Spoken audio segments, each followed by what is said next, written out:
Hi guys, welcome back to the channel. Well, today we're going to be doing something slightly different. We're going to be talking to a speech and language therapist. There's a lady from Barnsley who's kindly agreed to spend some time with us. And this is just really in conversation to think about the effects on mental health in relation to someone who's struggling with speech and language difficulties. To be honest with you, I probably know a very small amount about that area, so I think it was just sort of information, and maybe we can get some good advice as well. It's always important to raise awareness around certain issues, I think. So hopefully today's going to be quite informative and enjoyable. But yeah, let's see what she's got to say. Oh, hi, Kayleigh. No, thanks for joining us today. Anyway, appreciate your time and coming on the channel. Well, I'm obviously just want to find out a little bit about yourself first, what you do, and equally, I guess the kind of patients you work with. So primarily, you're a speech and language therapist, I believe, yeah. Yeah. So the title that we go by, because speech and language therapy can be quite broad. So I'm an acute speech and language therapist, band 5. So it's kind of the level that you enter at. Working with adults. So when we train, we decide between pediatrics or adults. And the whole time I trained, I was like, I'm going to be pediatrics. Turned out that I went into adults in the very last minute. So essentially, the hard and fast of it is I work with adults in hospital with general medical conditions. All right, I see. Okay. So in terms of, is that something that you've always done? Is it you go straight from school, or did you have a career before that? No. So when I finished school, I went straight into working in a nursery. Did that for a year to kind of buy myself a bit of time, because my parents really wanted me to go to university. And I wasn't really sold on the idea. I was such a home bird. I couldn't imagine myself moving away. So I thought, I'll do this. I know I enjoy working with children anyways. I had cousins at the time that were quite young that I was really involved with. So I started working at the nursery and I absolutely loved it. I think my mum kicked herself a little bit, really, because she was like, I'm never going to be able to get her out of this now. Really enjoyed working at the nursery. And at the time, I had an active application for the following year for psychology, but still didn't really know what I wanted to do with myself afterwards. I'd done some research into it, and obviously you do a psychology degree and then have to pick what you're doing still. So I was like, no, I need something a bit more like mainstream, where I know what I'm going to be doing at the end of it, because I'm going to have the same situation in 3 years' time. Yeah. Really enjoyed working at the nursery, and I was like, right, I know it's going to be something with children. And at the time, the nursery staff were running like a screen on the children, so for knowing when to refer into speech and language therapy,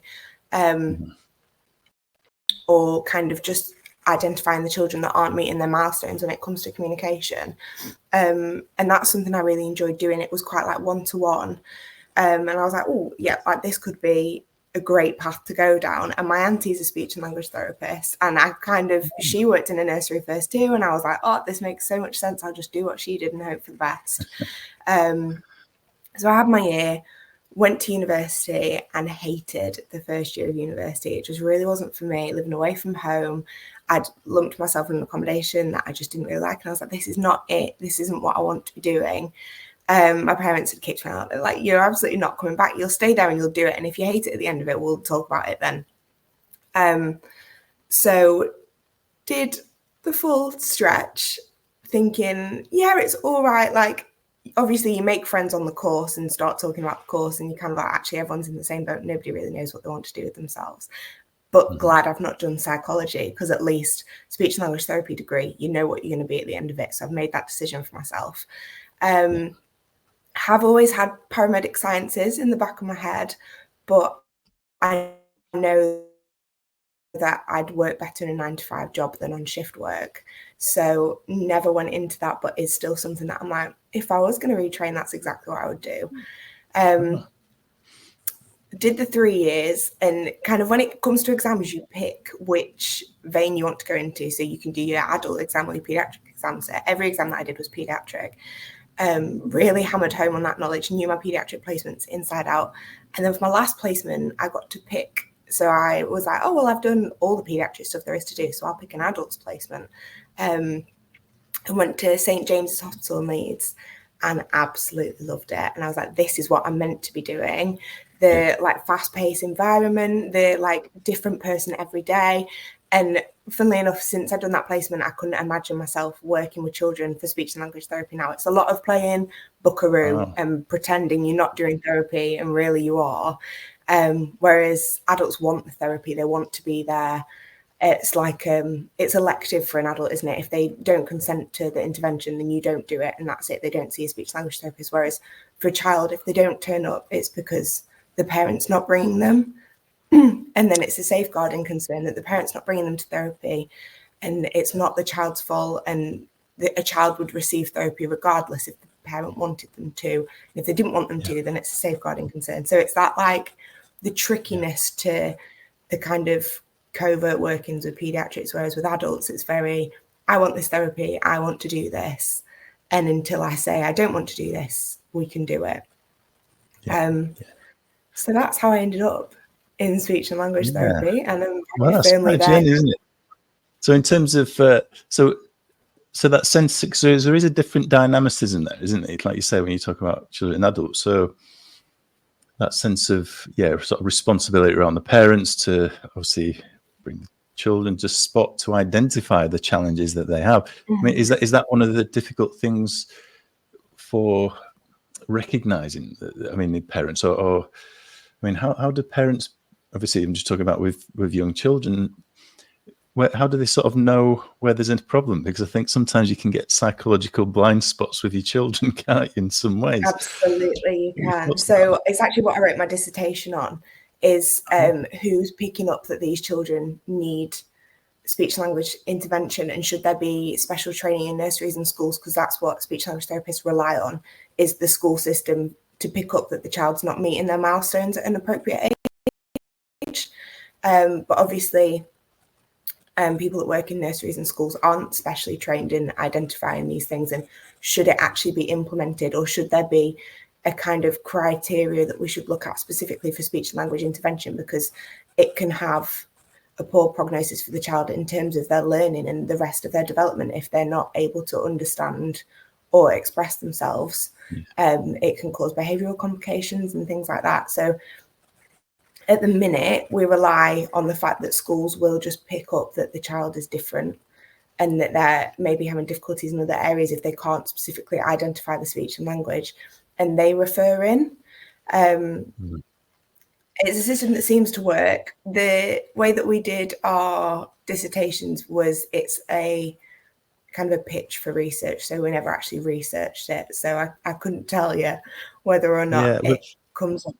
Just thinking that in terms of, obviously, because it was going out on YouTube, if there were parents watching this and they had kind of questions about does my child, what kind of thing would they ask themselves, do you think? How would they measure it up? Because, so it's very broad. So it can be from just the speech. So does their speech sound different?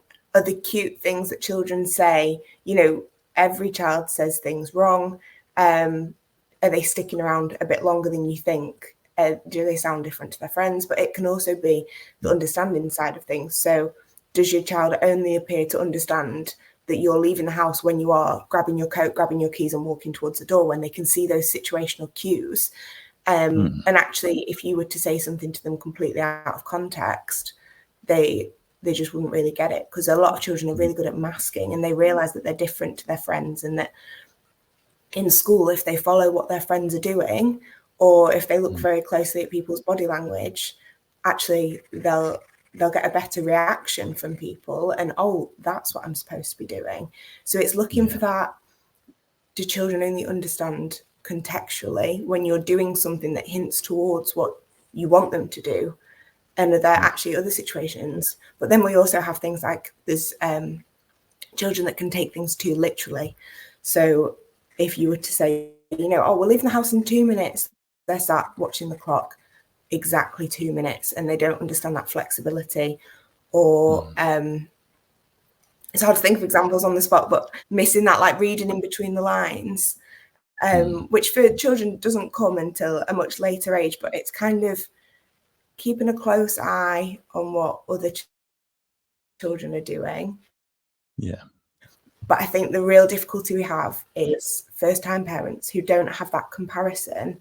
And you know, if it's your second child, like, oh, the first child was doing this by this age.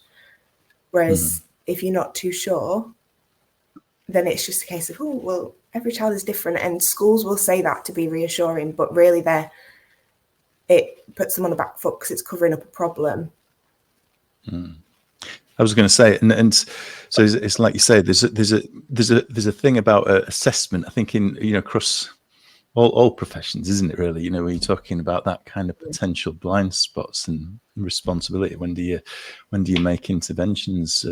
But I guess I just wonder, what kind of impact do you imagine that it would have on, I guess, a child's mental health? You know what I mean? We're talking about kind of children's mental health there. Obviously, because I imagine it's quite significant, isn't it? I mean, when you're talking about, you know, they start to learn about life from a very different, I guess, way of operating, isn't it? Just like you say, looking for the cues in behaviour as opposed to the language. Do you find that you get a lot of like sort of mental health challenges that come along with it? Do you think? I think it's sometimes really hard to identify mental health difficulties in children, because especially of kind of an age where speech and language intervention wouldn't have been implemented yet. So we're talking like 5-6 years old. And for an adult, we look at, you know, things such as suicidal ideologies, self-harm. For children, those ideas won't have been implemented yet. They won't have picked up on those things. So it's a case of, how do you look at a mental health perspective for a child? And what we do see is a lot of social withdrawal, or even the other way, dependence on other children to know what they're doing. And that in itself can cause such a drop in confidence. And you find, you know, the label shy is used a lot for children, and it shouldn't be, because it's kind of labeling that child as socially withdrawing and pushing that behavior of, oh, I am shy. I wouldn't kind of integrate myself with other people. My parents say that I'm shy, other people say I'm shy. And that in itself can cause a kind of drop in mental health for a child, because they've been labeled with that. They're reinforcing that behavior, and actually you're not looking at the real reason behind why they're behaving like that. Some children are just shy and they feel that embarrassment, but it's a case of, what are they embarrassed about at 5 years old? We need to really address that. Like, they need to be having the best time of their lives. We don't want to reinforce that that's how they're behaving. Yeah. So it's very much hard to sort of locate, identify, but very, very much can just be sort of almost like projected onto personality type. But that's it's really important work just from those early beginnings, isn't it? But obviously, like you say, you're working with adults. Curious what kind of situations bring about, obviously, people coming to see you. So we have a lot of rather than people coming to see us, it's us going to see other people, because they're in a hospital bed. So we get there, a lot of the patients that we see, we have to assume consent and proceed in the best interest, because we get a lot of coming in with, you know, delirium or confusion. A lot of the conditions that would cause you to need to be seen by a speech language therapist in hospital is like your dementias, stroke, things that kind of add a bit of a more complex situation for the consent and their understanding in that situation.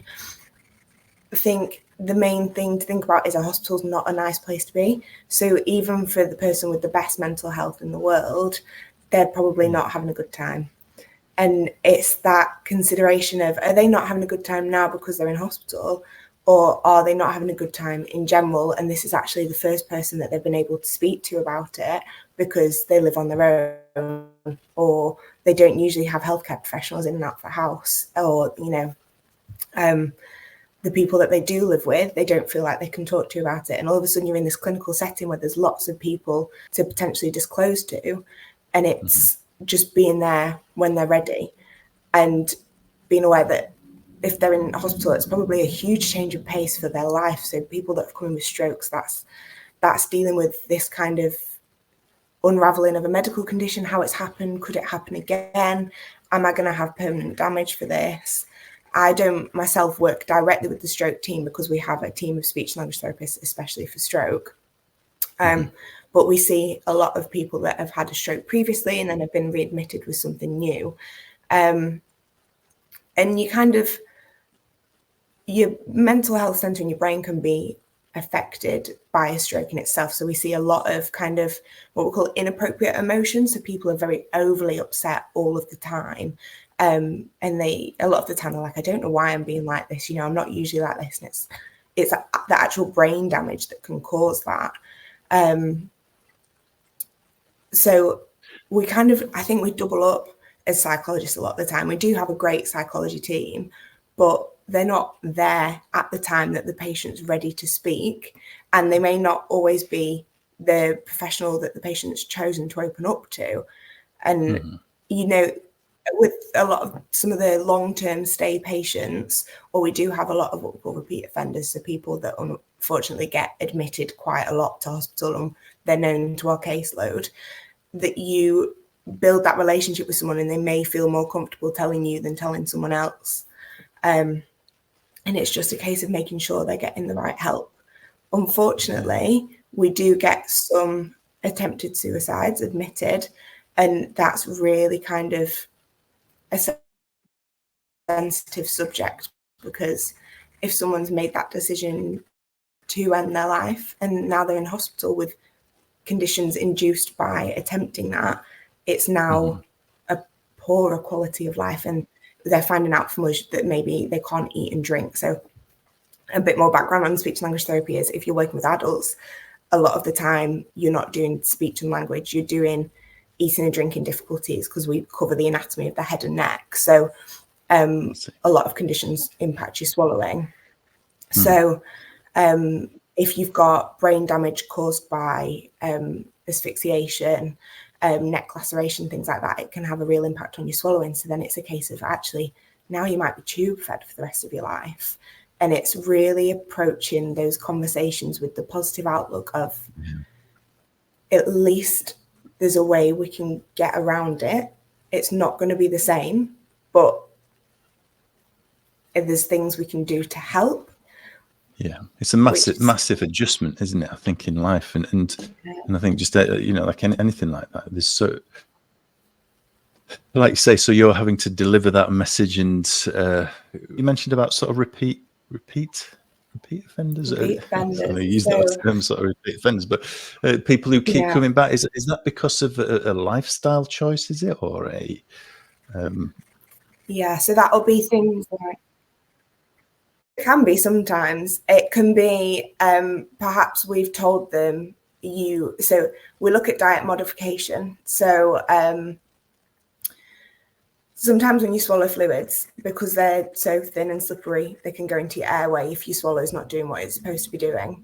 Or if you're eating something like toast, when you're trying to breathe at the same time as chewing, you can inhale bits and it can go down the wrong way. And these bits that are going into your lungs can cause chest infections. So if they've had a hospital admission and we've said you need a level 1 fluid, so slightly thicker, we can put thickener in it to slow it down, make it a bit more cohesive, and a level 5 diet, so it's kind of like mashed things like rice pudding, because that's what stops you from coughing when you're eating, and that's going to stop it from going into your lungs.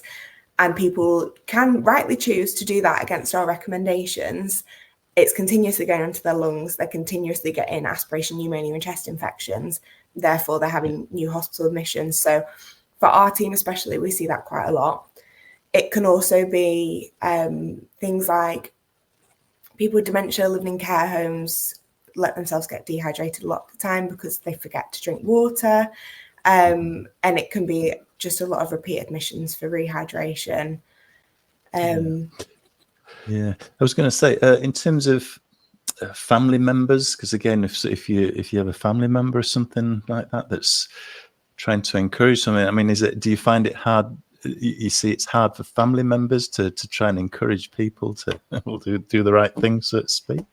Is that a challenge, is it? You'd like to think family members do try and encourage people to do the right thing, but everyone has their own opinions. And a lot of people, I mean, I'm exactly the same. If anything would happen to my swallow, I would definitely want to be eating and drinking at risk. I find so much enjoyment in food that I think if it wasn't like wholly uncomfortable, I would just carry on, because it's social as well, isn't it? You go out to eat and you might have a steak, you might have a family cooked dinner where you can't choose what's going to be served, and you just kind of have what everyone else has.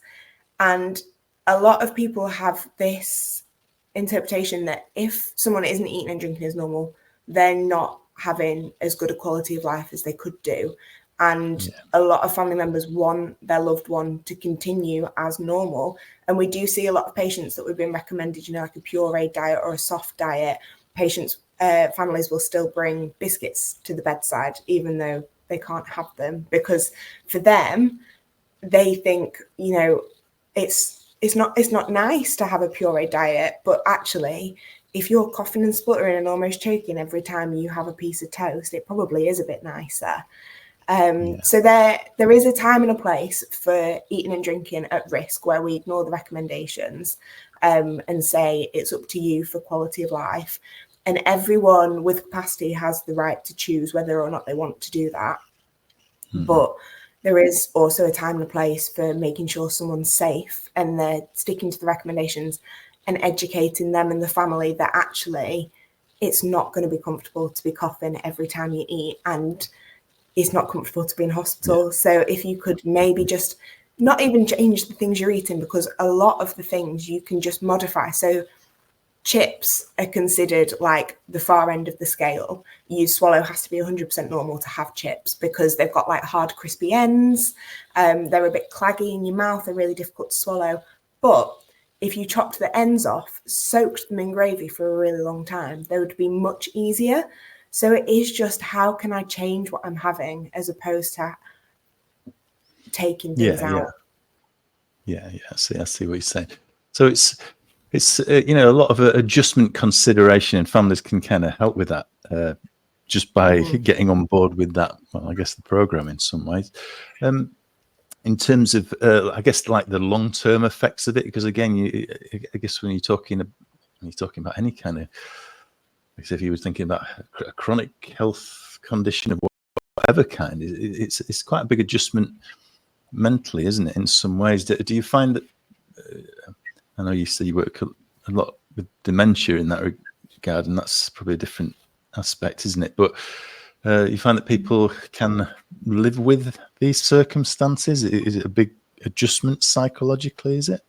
People can find hope when they've had challenges?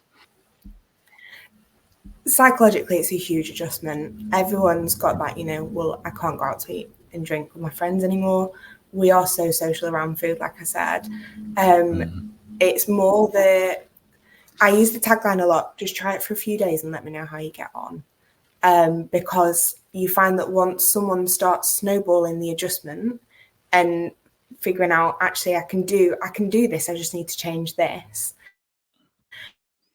then it's a bit more manageable. But when we rock up at the bedside and the consultant's been and told them, you've got this life-changing condition now, and someone else has been from chest x-ray and said this about their chest, and someone else has been from physio and said, well, maybe you're gonna have to walk with a frame for the rest of your life, and then we come and we go, actually, you can't eat the things that you really like to eat. It's a lot. It's huge, and it's a massive impact on the mental health. So it's a case of masking it as a small adjustment. And we do need to bear in mind that in the hospital, the food's delivered for them. The meal just comes as we've ordered it. So if they're on a pureed meal, it will just arrive as a pureed meal. It's that consideration for when they move home. So, when we first see them, we say, we'll come back and review. We'll see if it gets better. Like, let's just take this one step at a time. It's not a change forever. It's just a change for now. we can get lucky. We can go back and actually they can be fine in a few days once they've been treated with some antibiotics. If it's something that's long term, we've got the community team that can help them adjust. So it's. I see. I was going to say, is a word that was just coming up from it. It's the digestibility of it, isn't it? In some ways, and you're monitoring each person in a way which they can digest the information, because there's something which you could, well, I guess, like you say, overload someone with and scare the pants off them, I imagine, as it were. But everything is about that digestibility, isn't it? That's food or information.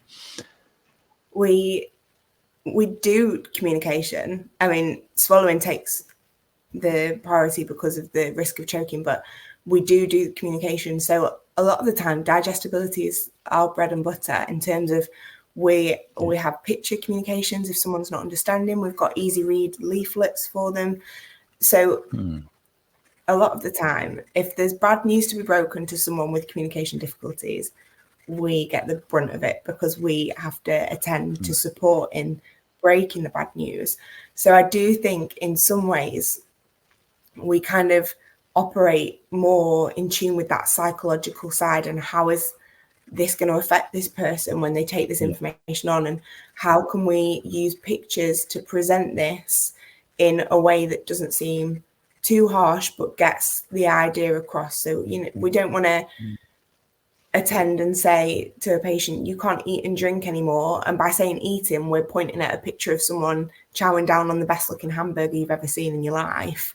Like, you need to have these kind of 3 steps ahead in how someone's going to react, what's their mental health like now, and what's it going to be like in 5 minutes time when they've dealt with this information. And making sure that, say, if the thing we're communicating is about, say, a patient having cancer, the pictures that we use are realistic but not scary. So you don't want a really sickly looking person going through chemo treatment if that's what you're trying to discuss with someone, because this is the reality of their life. They're going to have to, once you leave the bedside and you walk away from that patient and you've moved on to someone else, your mind might go on to something else. Theirs won't. They're sitting with this until it comes around, and they're unsure and their understanding's not great, and they're not really sure what these medical professionals are saying to them. And now they've been shown a picture of someone with cancer, and you think, how much of this have they understood? So it's really that it's not just in your words, and what you present to someone might not be what someone's understood, and really being careful around, you could be the person to tip someone over the edge. Yeah, absolutely. And what wonderful consideration it is, isn't it? Because you're talking about that, very, very technical approach, but yet at the same time, just managing the psychology behind it as well. And that's, it's a beautiful explanation there, just about the sort of, understanding of the people that you work with. So, I really appreciate you coming on today and sharing that with us.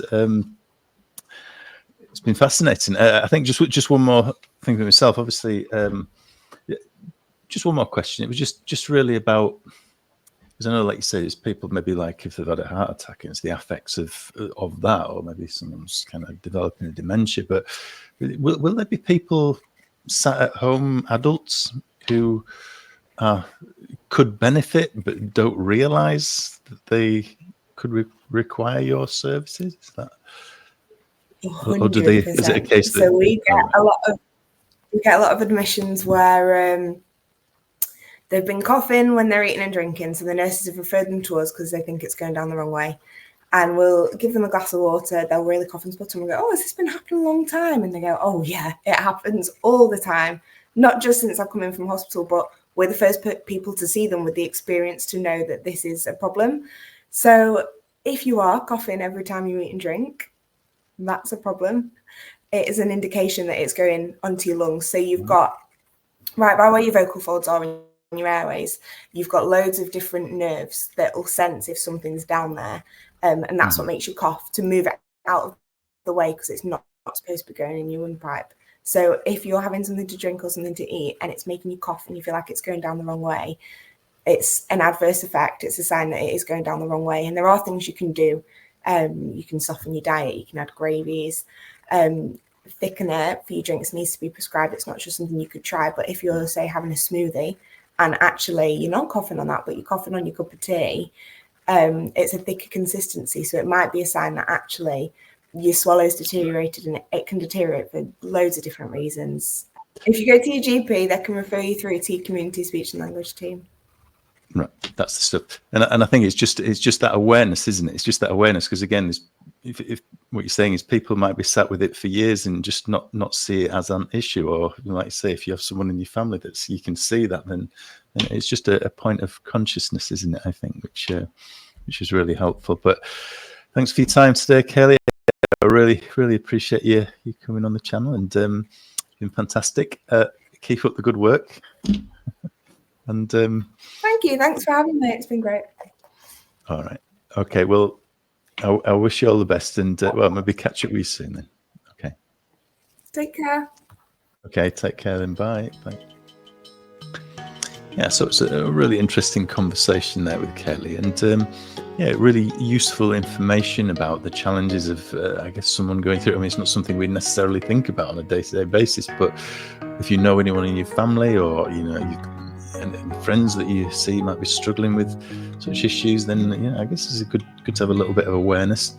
But quite fascinating to think about the effects of adjustment to any kind of health condition, like you say, especially speech and language and swallowing. There's a big effect on people's lives, and I think just having a little bit of consciousness around that in care is a really good thing.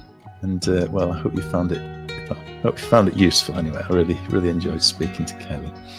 But yeah, okay, that's great. Well, I will see you next time.